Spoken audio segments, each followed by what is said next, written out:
Hey guys, we are going to be reading Amazing Grace today. Amazing Grace was written by Mary Hoffman, and the beautiful illustrations we see in her book were by Carolyn Bench.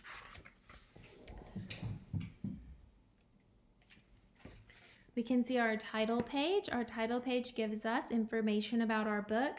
We've got our title, our author's name, our illustrator's name, and our publishing company. In this case, it's Scholastic.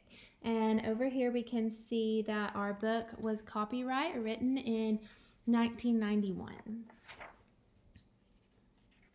Grace was a girl who loved stories. She didn't mind if they were read to her or told to her or made up in her own head. She didn't care if they were in books or movies or out of Nana's long memory. Grace just loved stories.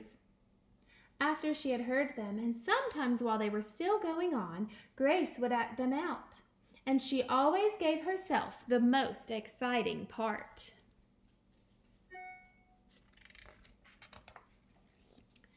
Grace went into battle as Joan of Arc, and wove a wicked web as Anansi the spider.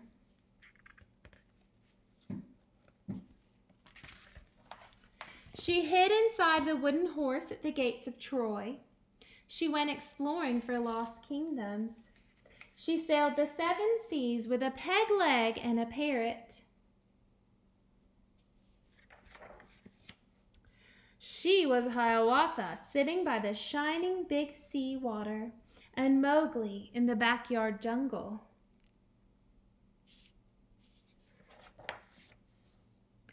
Most of all, Grace loved to act out adventure stories and fairy tales. When there was no one else around, Grace played all the parts herself. She set out to seek her fortune with no companion but her trusty cat, and found a city with streets paved in gold. Or she was Aladdin rubbing his magic lamp to make the genie appear. Sometimes she could get Ma and Nana to join in when they weren't too busy. Then she was Dr. Grace, and their lives were in her hands.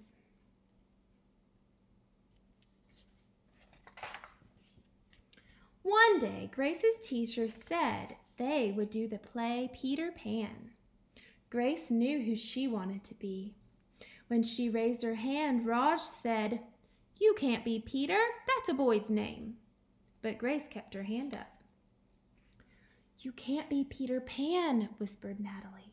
"He isn't black." But Grace kept her hand up. "All right," said the teacher.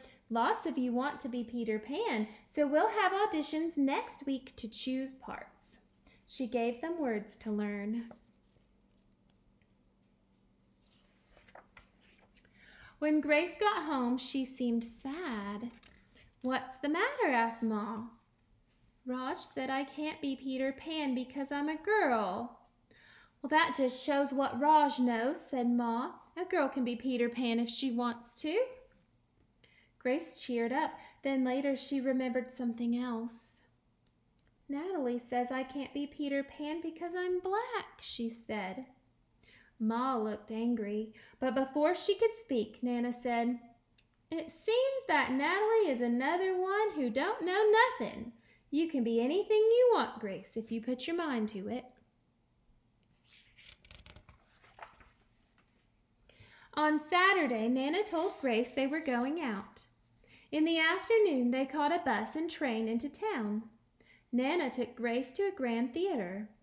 The sign outside read, "Rosalie Wilkins in Romeo and Juliet," in sparkling lights. "Are we going to the ballet, Nana?" asked Grace. "We are, honey, but first I want you to look at this picture."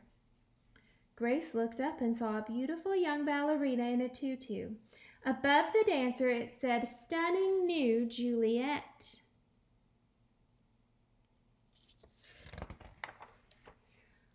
"That one is little Rosalie from back home in Trinidad. Her granny and me, we grew up together on the island. She's always asking me to do I want tickets to see her Rosalie dance, so this time I said yes." After the ballet, Grace played the part of Juliet, dancing around her room in her imaginary tutu. I can be anything I want, she thought. On Monday, the class met for auditions to choose who was best for each part. When it was Grace's turn to be Peter Pan, she knew exactly what to do and all the words to say. She had been Peter Pan all weekend. She took a deep breath and imagined herself flying. When it was time to vote, the class chose Raj to be Captain Hook and Natalie to be Wendy. There was no doubt who would be Peter Pan. Everyone voted for Grace. "You were fantastic," whispered Natalie.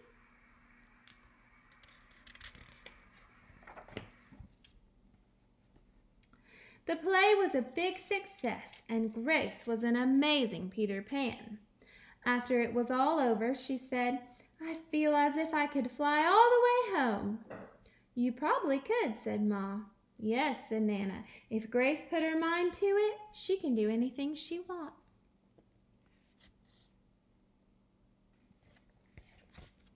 Does Grace remind you of anyone you know? Because she reminds me of you guys. And you guys can do anything you want to do if you put your mind to it too.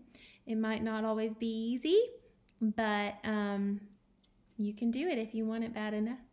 So just like the women we're reading about in our history book, they wanted something bad enough, so they fought for it and they put their mind to it, just like Grace here. And you guys can do the same thing. What do you want to put your mind to do to be when you grow up? Answer in the comments. Bye-bye for now.